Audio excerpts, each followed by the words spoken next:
Oremos, pois, tá? Papai do céu, hoje o tema é muito sério, Senhor Deus, e precisamos da tua reverência para poder estudá-lo. Te agradecemos por esses encontros que têm fortalecido nossa fé e nos ensinado, Senhor Pai, a manejar a tua palavra. A sabedoria provém de ti, o conhecimento provém de ti, mas acima de todas as coisas, a prática provém de ti. Então pedimos agora, Senhor Deus, para ser praticantes da tua palavra. Abençoa-nos nesse estudo, em o nome de Jesus. Amém. Amém. Pode começar, Cês? Pode sim, Jailson. O áudio tá bom? Amigo. Tá bom o áudio, pessoal? O áudio tá bom, tá bom. Tá, né? Gente, o assunto de hoje é sério. É a continuação da semana passada, tá bom? Nós estudamos na semana passada o casamento do Cordeiro, né? Com a sua esposa.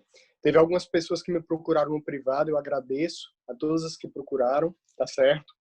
E algumas pessoas me deram vários textos, né, dizendo que a esposa é a cidade santa, a Nova Jerusalém. Eu agradeço pelos comentários, pelos textos, tá bom? Realmente veio a encaixar no que nós tínhamos estudado, tá bom? E hoje o tema é, se você estiver anotando, eu peço que você pare de anotar e você preste atenção, porque eu vou jogar uma série de textos. E quando o vídeo for para o YouTube, você vai lá e anota os textos, ok? Não precisa você estar anotando agora, porque o vídeo vai para o YouTube. Então, se você ficar anotando agora, você pode se perder no estudo. Então, a prioridade agora seria você prestar atenção. Depois, você vai no YouTube e faz as suas anotações. O tema do estudo de hoje é: quem é o Cordeiro?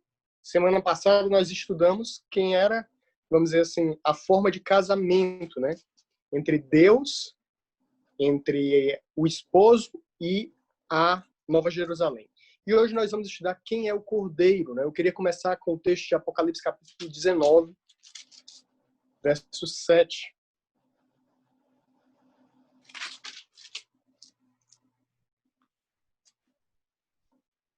E o tema inicia assim, ó. Preste atenção à sequência de textos que nós vamos soltar. Tá certo? Regozijemo-nos e alegremo-nos e demos-lhe glória, porque vindas são as bodas do Cordeiro, e já a sua esposa se aprontou. Amém? Agora, quem é este Cordeiro? Este Cordeiro, irmãos, ele é o mesmo que está em Apocalipse capítulo 14, verso 1. Olha só o que diz aqui, ó. E olhei, e eis que estava o Cordeiro sobre o monte Sião, e com ele 144.000, em que suas testas tinha escrito o nome de seu pai. Então esse Cordeiro será o governante da nova terra, da Nova Jerusalém.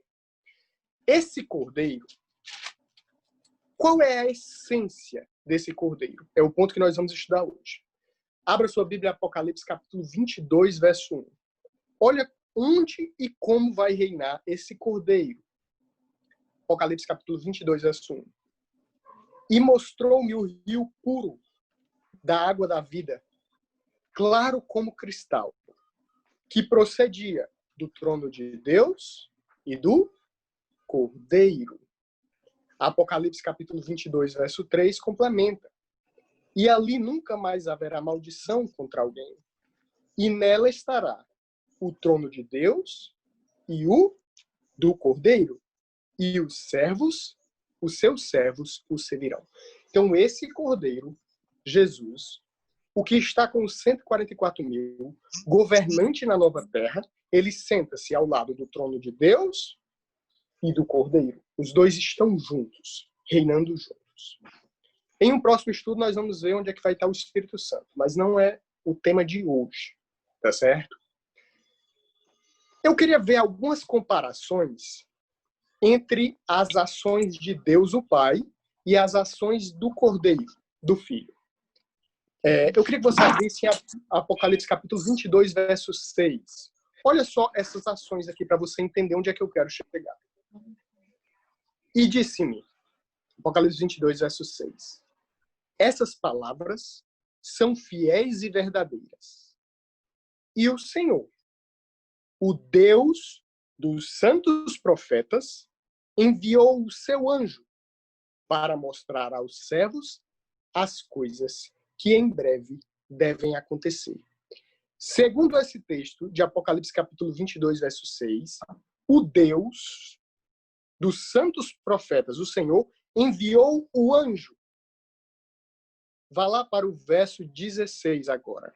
Perceba quem vai enviar o anjo. Apocalipse 22, 16. E eu, Jesus, enviei o meu anjo para vos testificar essas coisas nas igrejas. Eu sou a raiz e a geração de Davi, a resplandente estrela da manhã. No 22, verso 6, disse, o Senhor Deus dos santos profetas enviou o seu anjo. Em Apocalipse 22, 16, assim, eu, Jesus Cristo, enviei o meu anjo. Quando você abre Apocalipse 22, verso 12, diz assim, ó, eis que cedo venho, e o meu galardão está comigo, para dar a cada um segundo as suas obras. Eu sou o Alfa e o Ômega, o princípio e o fim, o primeiro e o último. Quem é que está falando isso aqui? Eu sou o Alfa e o Ômega. Aquele que cedo vem e sem demora, como diz o verso 12. Então nós temos uma identificação que aquele que vem nas nuvens sem demora é o Alfa e o Ômega. A mesma comparação que é dada ao Pai, sendo dada aqui o quê? Ao Filho. Eu quero levar você a entender alguns assuntos sobre esse tema. Quando você abre Apocalipse capítulo 1, você precisa acompanhar o raciocínio aqui que a gente está tendo. Apocalipse capítulo 1, verso 8, verso 7. Diz assim, ó, eis que venho com as nuvens, e todo olho o verá, até mesmo os que o transpassaram. E todas as tribos da terra se lamentarão sobre ele. Sim e amém. Apocalipse 1, 8. Eu sou o Alfa e o Ômega, o princípio e o fim, diz o Senhor, aquele que é, que era e que há de vir, o Todo-Poderoso. Então aqui ele faz uma identificação, justamente que aquele que vem nas nuvens é o Alfa e o Ômega, o princípio e o fim, o Todo-Poderoso. Vai em Apocalipse 1, verso 17. 1, verso 17. E eu, quando vi, caí a seus pés como morto, e ele pôs sobre mim a sua destra, dizendo-me, não temas, eu sou o primeiro e o último. Quem é o primeiro e o último? Olha no verso 18. E o que vivo, e fui morto. Quem é esse que vive e foi morto? Hein? É? Jesus. Então Jesus está dizendo, eu sou o primeiro e o último. Eu sou o Alfa, eu sou o Ômega. É uma mesma referência de Jesus, né? E mesma referência com o Pai. E eis, aqui estou vivo para todos sempre. Amém. E tenho as chaves da morte do inferno. Tá bom? O verso 13 complementa o capítulo 1, né? Apocalipse capítulo 1, verso 13. E no meio dos 7 castiçais, um semelhante ao Filho do Homem, né? Uma referência justamente a Jesus. Então aqui Jesus, o Filho do Homem, vai fazer essa referência de que ele é o primeiro e o último, tá? Nós vamos folhear alguns textos realizando as comparações da divindade de Jesus. Vamos analisar alguns textos sobre isso. Eu queria primeiro abrir em 1 João, capítulo 5, verso 20.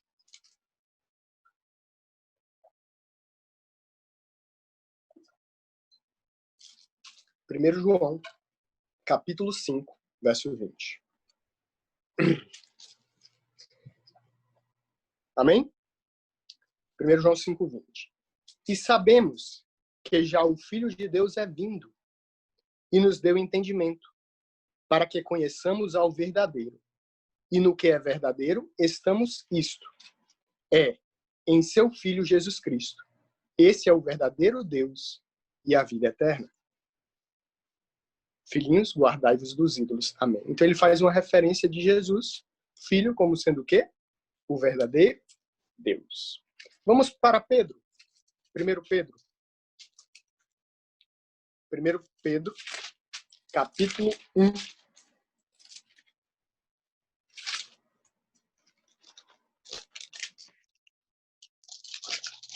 Segundo Pedro, aliás. 1:1. A segunda referência que é dada aqui é Jesus. Segundo Pedro 1:1. Diz assim: Simão Pedro, servo e apóstolo de Jesus Cristo, aos que conosco alcançaram a fé, igualmente preciosa, pela justiça do nosso Deus e Salvador Jesus Cristo. Nosso Deus e Salvador Jesus Cristo. Vamos para Tiago. Nós vamos folhear a Bíblia de trás para frente. Tiago, capítulo 5, verso 7. Amém? Tiago 5, 7. Diz assim: Sede, pois, irmãos, pacientes, até a vinda do Senhor, aqui com S maiúsculo, né? No verso 8 diz assim, ó, Tiago 5:8. Sede vós também pacientes, fortalecei os vossos corações, porque já a vinda do Senhor, do soberano, está próxima. Vamos agora para Hebreus, capítulo 1, uma referência de Jesus como Senhor. E agora nós vamos ver a referência de Jesus como Criador. Hebreus, capítulo 1, verso 2. Não, verso 1. Hebreus 1. Havendo Deus antigamente falado muitas vezes e de muitas maneiras aos pais pelos profetas, a nós falou-nos nestes últimos dias pelo Filho, a quem constituiu herdeiro de tudo, e por intermédio de quem também fez o mundo. Então, por intermédio de Jesus Cristo, é que Deus criou o mundo, né? Jesus como agente criador. O verso 8 diz assim, ó, falando de Jesus. Mas do Filho diz. O que ele diz do Filho? Ó Deus, o teu trono subsiste pelos séculos dos séculos. Então ele faz uma referência de que o que é dito do Filho? Ó Deus, o teu trono subsiste pelos séculos dos séculos. O verso 10, Hebreus 1:10 diz: E tu, Senhor, no princípio fundaste a terra, e os céus são as obras de tuas mãos. Quem era o Criador no verso 2? Por intermédio de Jesus ele criou todas as coisas. E no verso 10 ele diz: E tu, Senhor, uma referência ao Criador, a Jesus aqui criando. No princípio fundou a terra, e os céus são obras de tuas mãos. E quem era o agente criador? Jesus. Tá certo? Então, outra referência a Jesus. Eu queria pegar outros textos mais, em Tito, vai um pouquinho para trás. Só um pouquinho, só uma folha, duas. Tito. Olha só as 3 referências do Pai como Salvador, como a função de Salvador, e em seguida nós vamos dar 3 referências do Filho como Salvador, tá bom? Vamos lá ao Pai. Tito, capítulo 1, verso 3. Tá rápido, gente, o estudo ou tá dando para acompanhar? Hein? Acho que tá dando para acompanhar, né? Tô conseguindo. Não tá rápido, Dá para acompanhar. Vamos lá. Tito, capítulo 1, verso 3. Mas a seu tempo manifestou a sua palavra pela pregação que me foi confiada, segundo o mandamento de Deus, nosso Salvador. Que é uma referência ao Pai. Deus, nosso Salvador. Olha o Tito, capítulo 2, verso 10. Não defraudando, antes mostrando toda a boa lealdade, para que em tudo sejam ornamento da doutrina de Deus, nosso Salvador. Ele chama Deus o Pai de novo de nosso Salvador. Olha agora o que diz em Tito, capítulo 3, verso 4. Mas quando apareceu a benignidade e amor de Deus, nosso Salvador, para com os homens. 3 referências do Pai como sendo Deus Salvador. Agora, no mesmo livro, Tito, nós vamos ver 3 referências do Filho como sendo o Salvador. Olha só o que diz aqui, Tito 1, verso 4. A Tito, meu verdadeiro filho, segundo a fé comum, graça, misericórdia e a paz da parte de Deus, Pai, e da do Senhor Cristo, nosso Salvador. Esse título, nosso Salvador, acabou de ser dado ao Pai e agora é dado ao Filho também. No capítulo 2 de Tito, verso 13, diz: aguardando a bem-aventurada esperança e o aparecimento da glória do grande Deus e nosso Salvador, Jesus Cristo. Jesus Cristo como Salvador. Tito capítulo 3, verso 6. Que abundantemente ele derramou sobre nós, por Jesus Cristo, nosso Salvador. Então nós vimos 3 referências do Pai como Salvador e nós vimos 3 referências do Filho com a atribuição de quê? De Salvador. Vamos para 2 Timóteo. É só voltar a folha um pouquinho. Capítulo 1, verso 9. Esse texto é muito importante. Viu?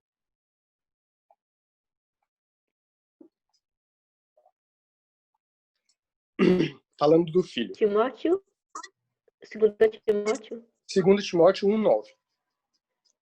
Que nos salvou e chamou com uma santa vocação, não segundo as nossas obras, mas segundo o seu próprio propósito e graça, que nos foi dada em Cristo Jesus antes dos séculos dos séculos. Quer dizer, a graça, a morte de Cristo Jesus foi dada quando? A previsão que ele um dia iria morrer. Antes dos séculos, lá na eternidade, foi predito que Jesus seria nossa graça, nossa salvação, se acaso ocorresse um problema. Isso vai explicar para a gente muita coisa.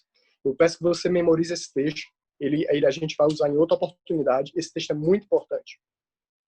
Principalmente quando a gente vai estudar alguns textos difíceis sobre a divindade de Jesus. 1 Tessalonicenses capítulo 5. 1 Tessalonicenses capítulo 5, verso 23. E o mesmo Deus da paz vos santifique em tudo, e todo o vosso espírito, e alma e corpo sejam plenamente conservados e irrepreensíveis para a vinda do nosso Senhor, Jesus Cristo. Né? Ele faz outra atribuição, Jesus Cristo como Senhor, como soberano. Vamos para Colossenses, um pouquinho mais atrás. Colossenses, é só voltar a folha um pouquinho, eu estou indo bem, a gente está passando aqui em vários livros, então você vai pegando a sequência, tá bom? Colossenses capítulo 1, verso 15 e 16. Falando de Jesus diz, o qual, Colossenses capítulo 1, 15, tá bom, gente? Eu vou esperar um pouco. Colossenses 1, 15. O qual é a imagem do Deus invisível, o princípio, o primogênito de toda a criação. Porque nele foram criadas todas as coisas. Então, por que ele é o primogênito da criação? Porque todas as coisas foram criadas nele, por intermédio dele. Por isso ele é o primogênito de toda a criação. Porque nele foram criadas todas as coisas que há no céu e na terra, visíveis e invisíveis, sejam tronos, sejam dominações, sejam principados, sejam potestades. Tudo foi criado por ele e para ele. Então, o princípio, o primogênito, né, do início de toda a criação, quem é? É Jesus. A criação está iniciando. Vamos lá. Se com esse texto diz que o início de toda a criação é através de Jesus, se nós fôssemos supor que Jesus foi criado, nós teríamos que assumir que Jesus criou Jesus. Se ele é o princípio de toda a criação e ele seria criado, Jesus criou Jesus. Não é este o caso. Vamos para Colossenses capítulo 1, verso 19. Porque foi do agrado do Pai que toda a plenitude aqui da divindade, habitasse nele. Colossenses capítulo 2, verso 9. Porque nele, Jesus Cristo, habita corporalmente toda, não parte, toda a plenitude da divindade. Então, habita em Jesus não é uma parte da divindade, é toda a plenitude da divindade. Vamos para Filipenses, capítulo 2. Eu disse que ia soltar os textos, né? Então, a gente vai na sequência. Filipenses, capítulo 2. Jailson, Oi. no próprio Colossenses, fala que ele criou, que é principados, que é potestades, tudo foi criado por ele e para ele. E para ele, exatamente. Né? Olha só esse texto aqui, que lindo. Ó. Filipenses, capítulo 2, verso 6. Não, verso 5. Olha só que lindo. Olha o conselho que é dado aqui. De sorte que haja em vós o mesmo sentimento que também houve em Jesus Cristo, que, sendo em forma de Deus, não teve por usurpação ser igual a Deus, mas esvaziou-se a si mesmo, tomando a forma de servo, fazendo-se semelhante aos homens. Então, quer dizer, ele, sendo em forma de Deus, não teve por usurpação ser o quê? Igual a Deus, mas esvaziou-se a si mesmo, tomando a forma de servo. O interessante aqui no verso 11, verso 10, diz assim, ó, para que ao nome de Jesus se dobre todo o joelho dos que estão embaixo no céu e na terra e debaixo da terra. E toda língua confesse que Jesus Cristo é o Senhor, para a glória de Deus, o Pai. Toda a língua, não é só o justo que vai confessar que Jesus é o Senhor, não. É até os ímpios, incrédulos. O próprio Satanás vai um dia dizer, justo é o Senhor. Vamos para Efésios, capítulo 3. Pode abrir a sua Bíblia.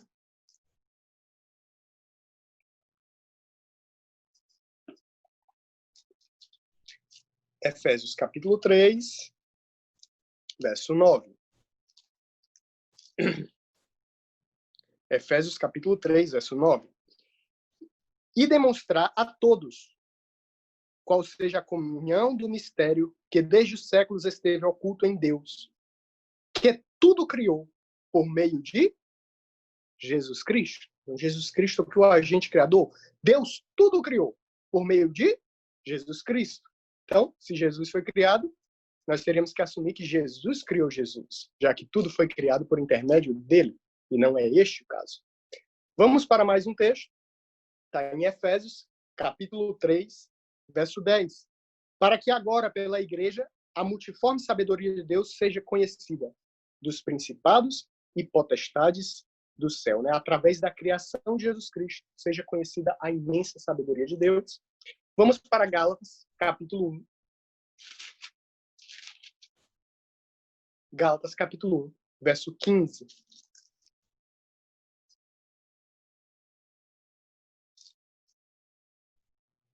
Gálatas, capítulo 1, verso 15. Mas quando aprove a Deus, que desde o ventre de minha mãe me separou e me chamou pela sua graça, revelar seu Filho, Filho de Deus, em mim, para que eu pregasse entre os gentios. Não consultei nem carne, nem o sangue, né? Quer dizer, revelar o Filho de Deus nascendo como homem. Aqui o Filho de Deus vai vir como homem agora, certo? No momento que ele vem para a Terra. Eu queria pegar mais um texto aqui. Deixa eu pegar aqui. 2 Coríntios, capítulo 12. 2 Coríntios, capítulo 12.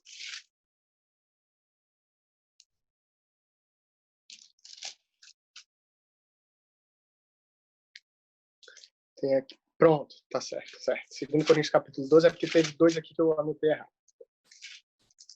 Vamos lá. 2 Coríntios, capítulo 12, verso 9.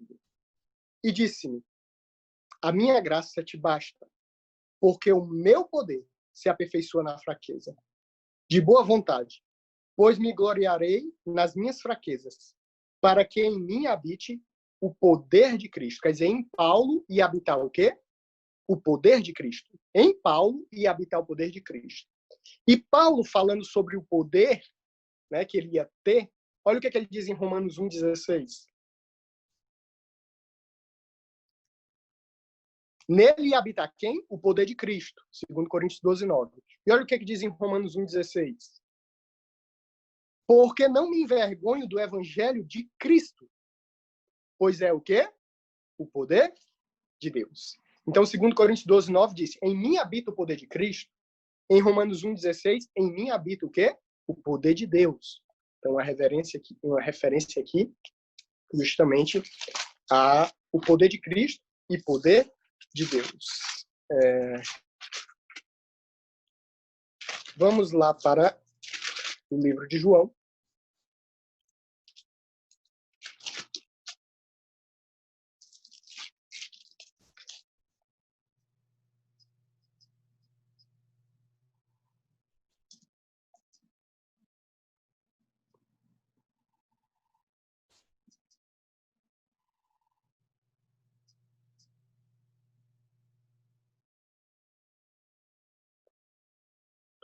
Interessante aqui. Veio agora na cabeça. Atos capítulo 7.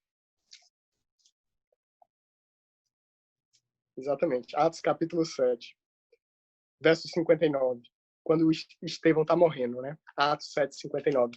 Esse texto aqui abri agora, nem tinha anotado. Atos 7:59. Acharam, gente? Atos 7:59 diz assim, ó. E apedrejaram a Estevão, que em invocação dizia: Senhor Jesus, recebe e o meu espírito. E Eclesiastes diz que o pó volte à terra e o espírito volte a quem? A Deus. O pó fique na terra e o espírito volte para quem? Para Deus. E aqui Estevão está dizendo: Senhor Jesus, recebe o meu espírito. E segundo Eclesiastes, o espírito vai para quem? Para Deus. Então aqui ele faz uma referência de Jesus estar recebendo, né, o sopro de vida dele, o espírito dele, uma referência dele estar recebendo justamente, enviando para Deus, né? Conforme diz Eclesiastes. Entendeu, gente, o paralelo? Ele diz: Senhor Jesus, recebe meu espírito, e Eclesiastes diz que o espírito vai para Deus. Tá bom? Vamos lá para Romanos. Não, Romanos eu não li, não. É Romanos 9. Romanos 9.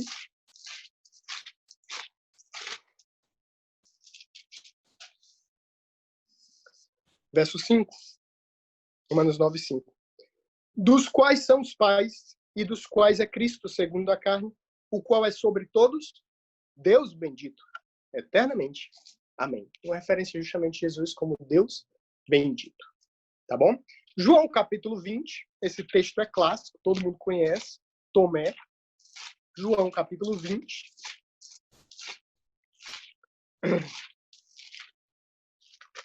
João capítulo 20, verso 28. Esse texto é clássico. Todo mundo conhece esse texto. Tomé vai, quando vê Jesus, ele diz assim, ó, João 20, 28. E Tomé respondeu e disse-lhe: Senhor meu e Deus meu. E Jesus não repreende ele. Jesus aceita. Senhor meu e Deus meu. Então, Jesus aceita. Então, Tomé reconhecendo a divindade de Jesus Cristo. João capítulo 1. João capítulo 1. Esse texto é clássico. 1, verso 1. João 1, 1. No princípio era o verbo estava com Deus, e o verbo era Deus. Aquele fazendo aqui uma referência ao verbo, que é Jesus, olha o verso 14. E o verbo se fez carne e habitou entre nós. Quem foi que se fez carne? O verbo. E no verso 1 ele diz, o verbo estava com Deus, e o verbo era Deus. Entendeu? João 8, 58. Jesus vai fazer a referência de quem ele é. João 8, 58 diz: Disse-lhe Jesus: em verdade vos digo, que antes que Abraão existisse, eu sou. Uma referência ao Jeová, lá do Êxodo, que se apresentou a Moisés. Moisés diz assim, ó, a quem eu vou dizer que me enviou? Aí Jeová diz assim, ó, diga que o eu sou te enviou. E aqui Jesus diz, ó, ele faz uma referência. Antes que Abraão existisse, eu sou. Ele está se identificando como aquele que enviou Moisés, tá bom? Eu só estou estudando a divindade de Cristo. Eu não estou dizendo que ele, o Pai e o Filho são pessoas distintas. Hoje a gente está estudando só a divindade de Cristo, tá bom? Vamos lá para Isaías 43. Isaías 43.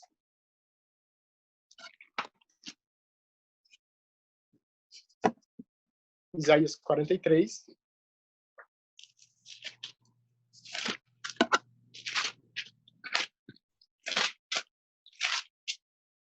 Isaías 43, verso 10. Vós sois as minhas testemunhas, diz o Senhor, e meu servo a quem escolhi, para que o saibais e me creais, e entendais que eu sou o mesmo, e que antes de mim, Deus nenhum se formou, e depois de mim, nenhum haverá.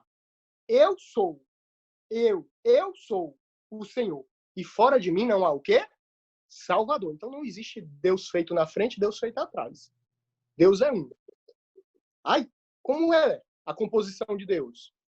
Composição de 3 pessoas distintas. Pai, o Filho e o Espírito Santo.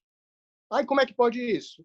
É a mesma composição. Qual é a menor partícula de todo o universo? A menor partícula do universo inteiro? É o átomo. A menor partícula. E como é que é composto o átomo? Um próton, um nêutron e um elétron à volta. A menor partícula é o átomo. E qual é a maior partícula de todo o universo? É Deus. O Pai, o Filho e o Espírito Santo à sua volta. Estou fazendo uma comparação abstrata, assim, para você ter uma noção. Segura 2 minutinhos que eu vou botar o carregador no meu celular, tá bom? Ceze, segura 2 minutinhos aqui, tá? Eu vou botar o carregador no celular.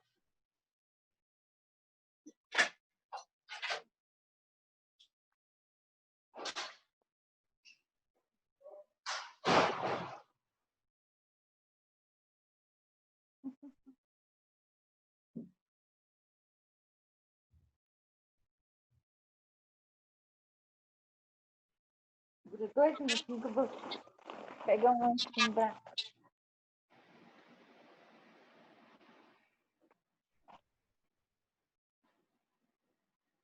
Oi?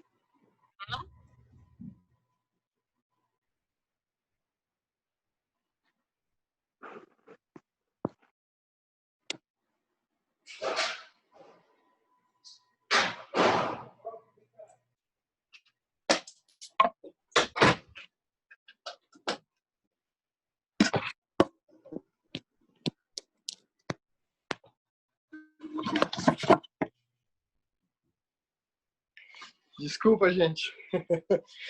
Vamos lá, vamos para frente. Texto clássico, Isaías, capítulo 7. Vamos lá para Isaías, capítulo 7.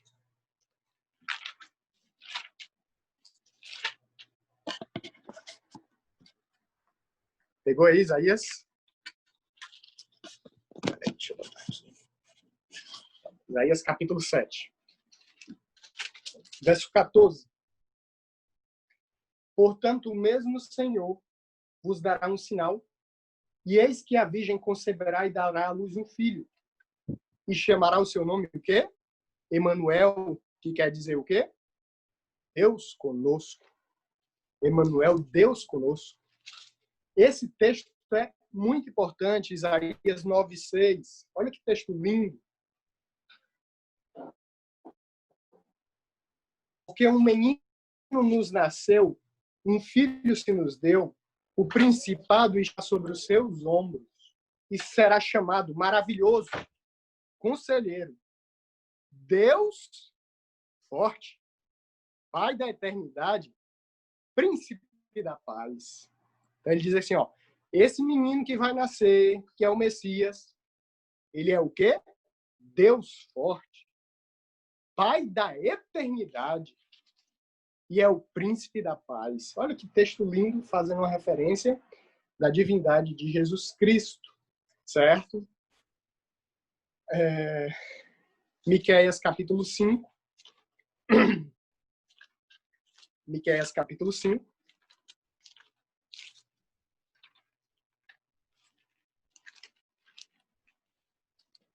Verso 2.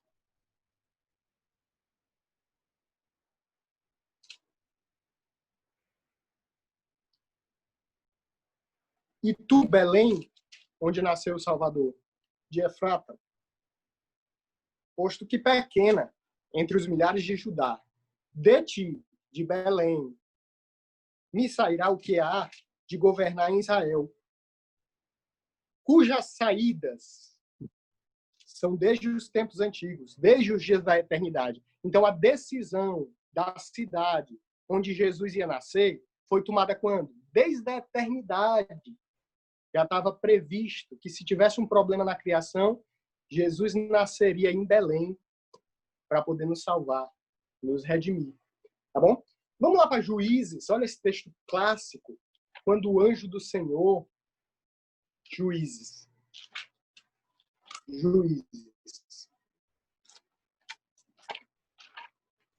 Capítulo 13. Juízes, capítulo 13. Amém? Vamos lá, Juízes, capítulo 13.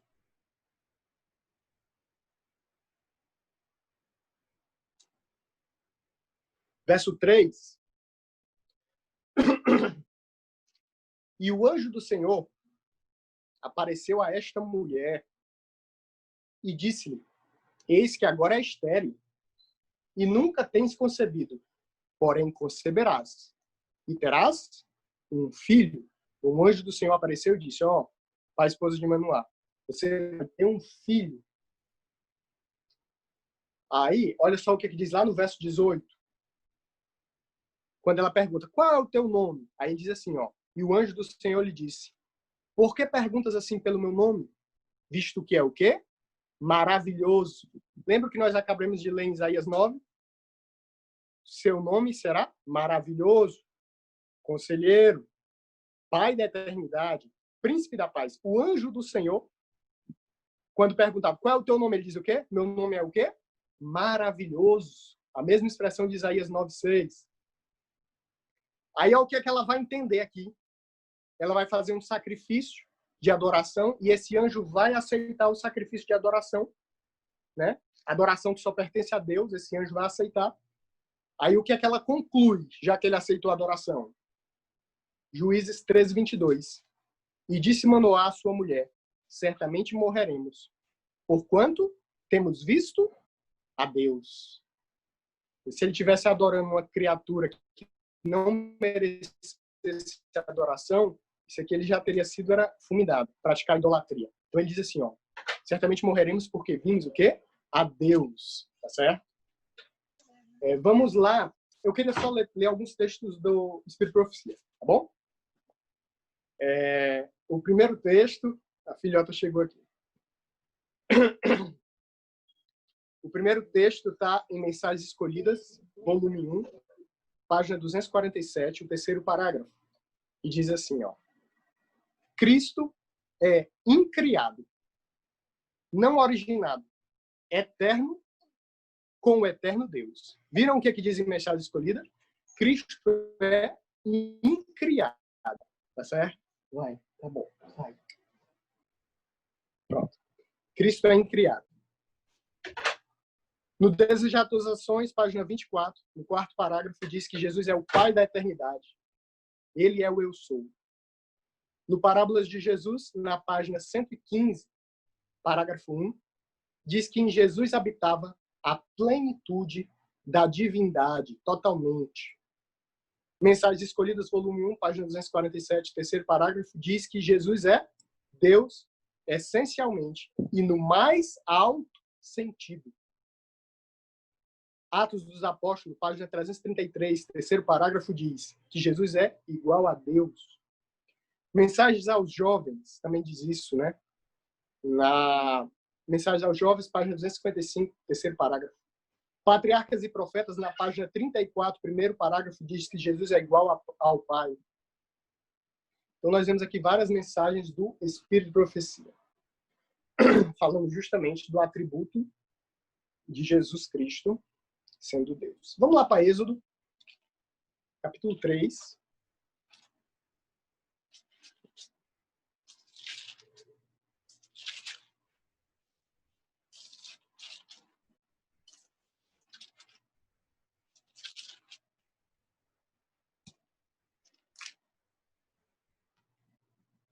Êxodo capítulo 3. Você pode abrir sua Bíblia.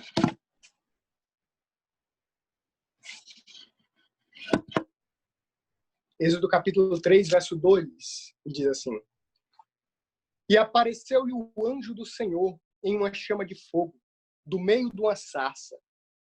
E olhou, e eis que a sarça ardia no fogo, e a sarça não se consumia. Quem é que estava no meio do fogo aqui? Que nós lemos.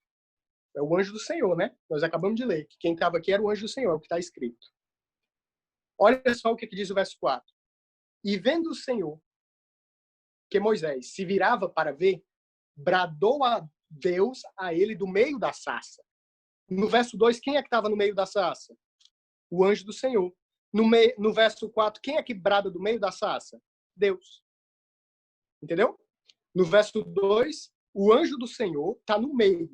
Aqui é a sarça. No verso 2, o anjo do Senhor está no meio da sarça. No verso 4, quem brada do meio da sarça? Deus. Olha aqui o que aqui diz, ó. Êxodo 3, 4. E vendo o Senhor, Deus, né?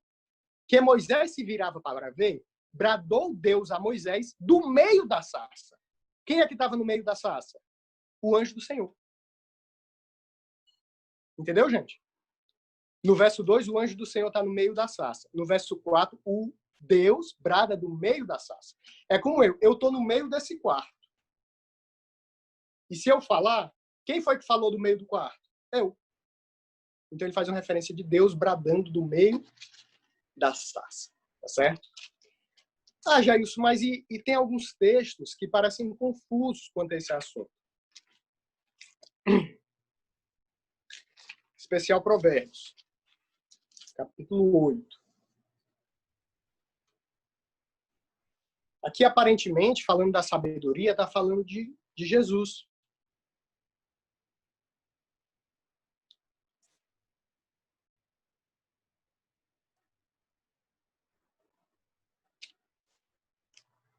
Provérbios, capítulo 8. Verso 22.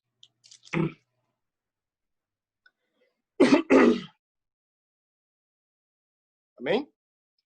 Provérbios 8, 22. Ó, o Senhor, falando da sabedoria, me possuiu no princípio dos seus caminhos.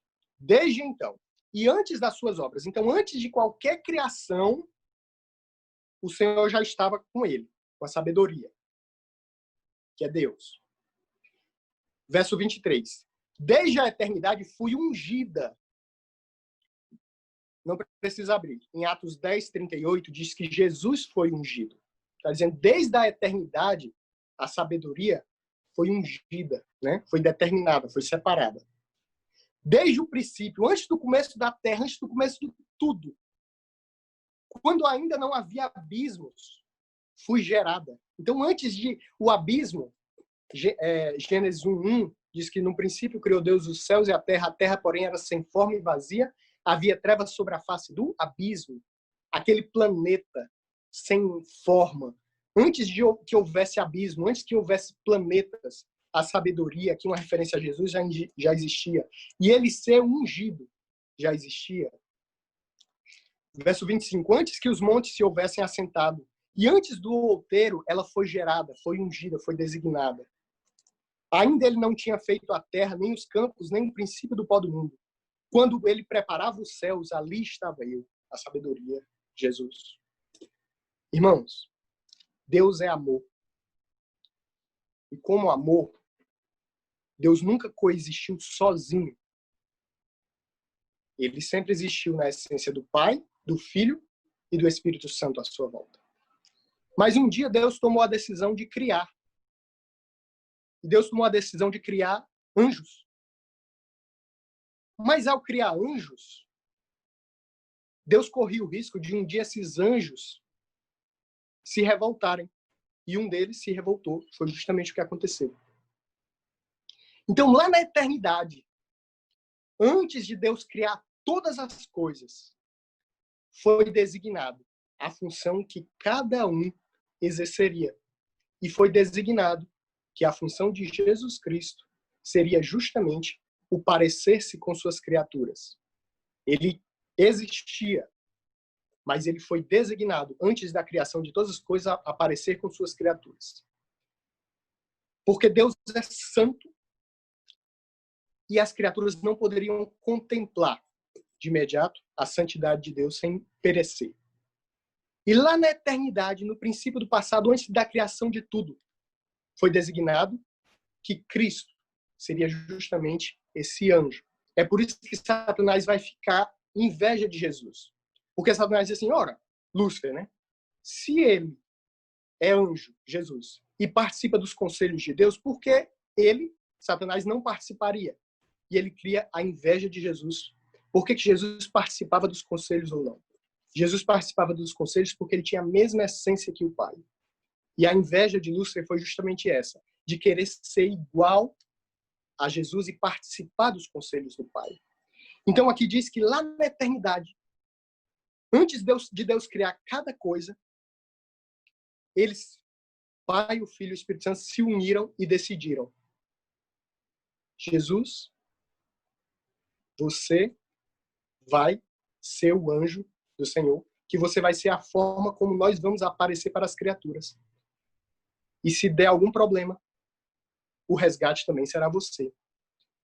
E semelhante às três formas da água, o Pai mantém a essência, né? Como o gelo.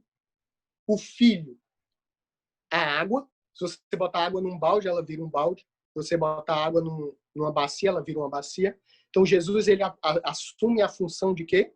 De anjo. E lá na frente, Jesus assume a função de quê? De homem. Então, Jesus assume a função de anjo e assume a função de quê? De homem. Assim como a água. Então, assim como um pai se abaixa para falar com seu filho pequeno, Jesus se abaixou para falar com os anjos. E Jesus se abaixou mais ainda para falar com quem? Com o homem. A única forma de Deus nós vermos. Então, o Pai, o gelo, Jesus, a água e o Espírito Santo, o vapor, os três estados da água. E quando nós vemos lá em Gênesis capítulo 1, a criação diz assim, ó. Gênesis capítulo 2, 1, 26. E disse Deus, quem é Deus? Façamos, no plural, o homem à nossa imagem. Façamos, no plural. Então, os três, Pai, Filho e Espírito Santo, se unem para criar. No céu, quem é adorado? Abre em Isaías capítulo 6. Vamos ver o trono de Deus. Quem é adorado?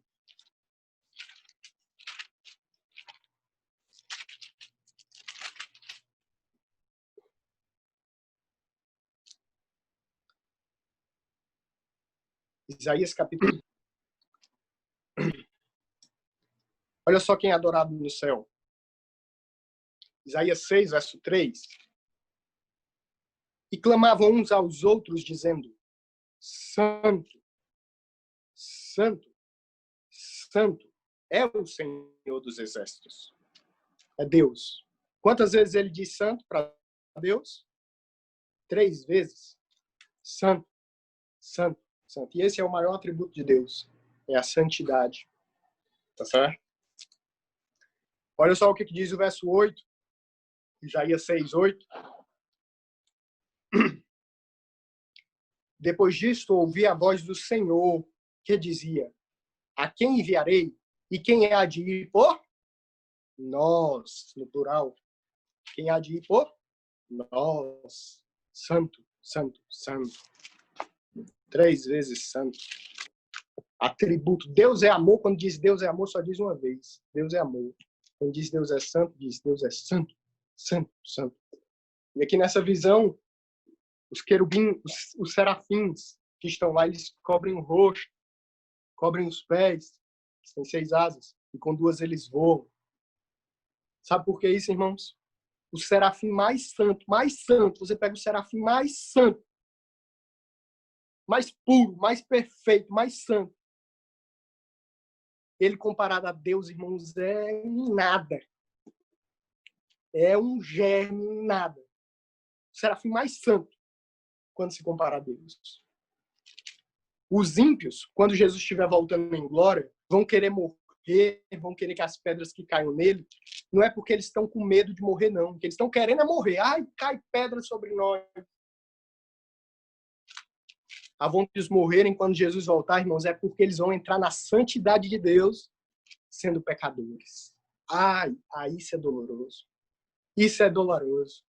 É como Manoá, que nós lemos lá em Juízes, ele diz assim, certamente morreremos porque vimos o quê? A Deus. Então, os ímpios não vão estar com medo de morrer, não. Eles vão pedir, ai, morra, eu quero é morrer, eu quero é morrer. Por que eles querem morrer? Porque entrar na presença de um Deus santo, em pecado, a sensação, eu não sei se você já foi em uma festa, todo mundo arrumado, e você vai todo desarrumado, você fica com vergonha. Agora pense em entrar na presença, na santidade de Deus. Em Apocalipse,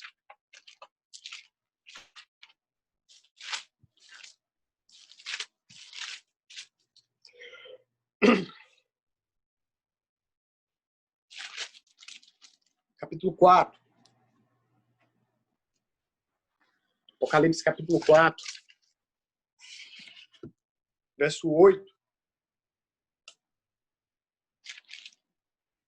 E os 4 animais tinham cada um 6 asas. E ao redor e por dentro estavam cheios de olhos.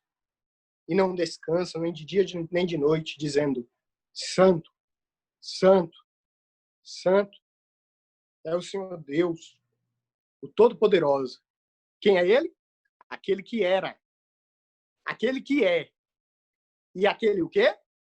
Que há de vir. Quem é esse que vem? Jesus. Santo, Santo, Santo. Eu fico pensando, irmãos, a sensação desses ímpios quando contemplarem a glória e a santidade de Deus. E quando olhar para si mesmo e dizer, eu sou um pecador e mereço a morte. É por isso que Filipenses capítulo 2 diz o quê? Todos um dia confessarão que Jesus Cristo é o Senhor. Nós vamos estudar isso em breve, como é que vai ser esse dia. Se o serafim mais santo, quando entra na presença de Deus, cobre o rosto, cobre os pés em reverência, quanto mais nós,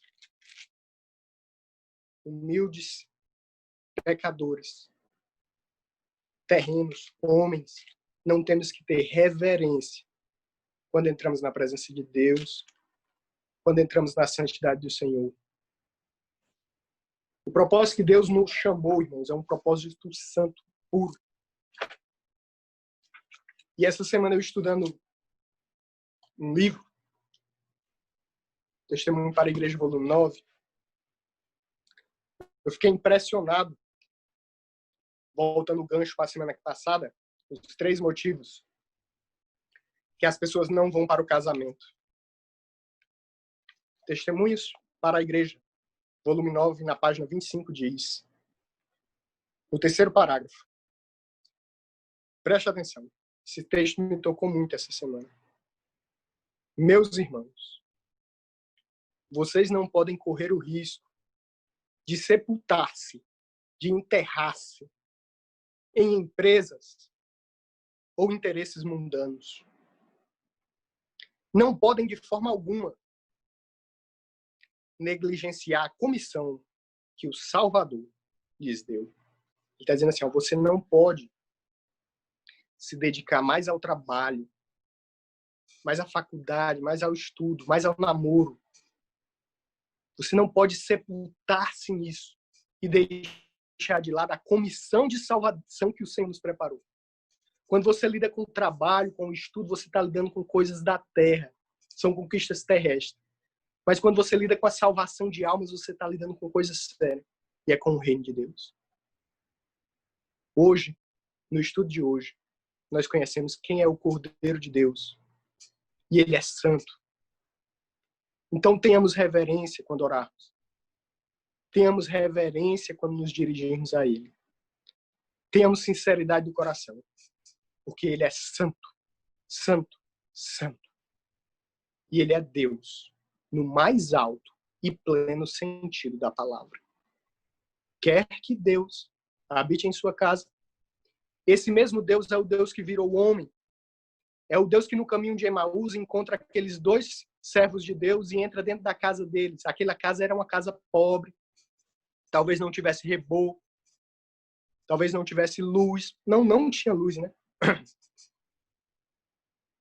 E o Deus, Jesus Cristo, entra naquela casa pobre, escura, sem reboco. E quando Deus entra naquela casa, ele parte o pão. E quando ele parte o pão, aqueles discípulos dizem, é Jesus! Aquele mesmo Jesus que entrou naquela casa, ele hoje quer entrar na sua casa. Assim como ele entrou na casa daqueles discípulos, ele quer entrar na sua casa. Aquele mesmo Jesus que morreu e ressuscitou. Último texto para encerrar. João, capítulo 20.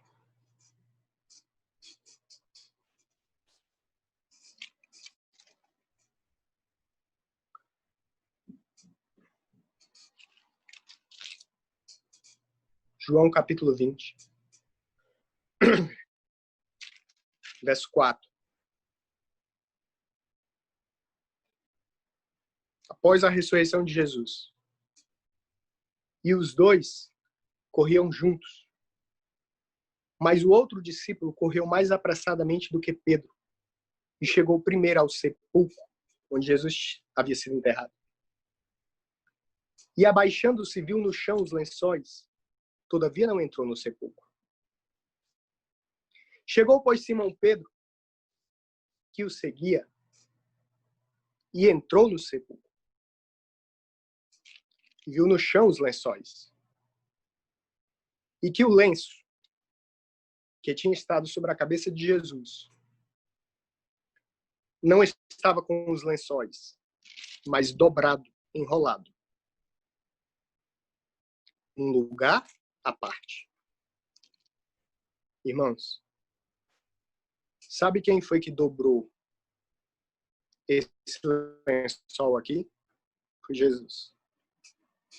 Desejado de todas as nações diz que Jesus ressuscitando, antes de sair do túmulo, ele resolveu organizar o túmulo. Jesus ressuscitou. E antes de sair para comemorar, ele organizou o túmulo. Quanto mais ele quer organizar a sua vida. Se ele teve apreço por dobrar e organizar um lençol, muito mais apreço ele tem por organizar a tua vida. Sabe essa vida bagunçada, cheia de problema? É mais importante do que esse lençol. E Jesus quer organizar a tua vida, dobrando cada peça em seu devido lugar. Todo o céu ansiava a ressurreição de Jesus. E quando Gabriel, poderoso anjo, desce do céu, tá acabando a voz. Quando Gabriel, poderoso anjo, desce do céu, que eu tô falando alto, aí a voz se foi. Ele afasta aquela quantidade de anjos maus que tentavam prender o Filho de Deus no túmulo, derruba aqueles soldados, gira a pedra para fora do sepulcro, entra no sepulcro e diz, filho, teu pai te chama. Jesus ressuscita. E em vez de sair para comemorar a vitória sobre o pecado, Jesus diz, eu vou primeiro organizar o túmulo que eu estava sepultado. Jesus agora organiza o túmulo. Quer que Jesus organize sua vida? Vamos orar. Papai do céu, obrigado por entender a essência da divindade de Jesus Cristo. A essência da divindade do Pai. E nós estudaremos também a essência da divindade do Espírito Santo. Pedimos a tua graça, a tua reverência. Em nome de Jesus. Amém. Até terça-feira. Amém. Amém, Jailson. Obrigada, meu amigo. Deus te abençoe, viu? Amém. Mensagem maravilhosa. Amém.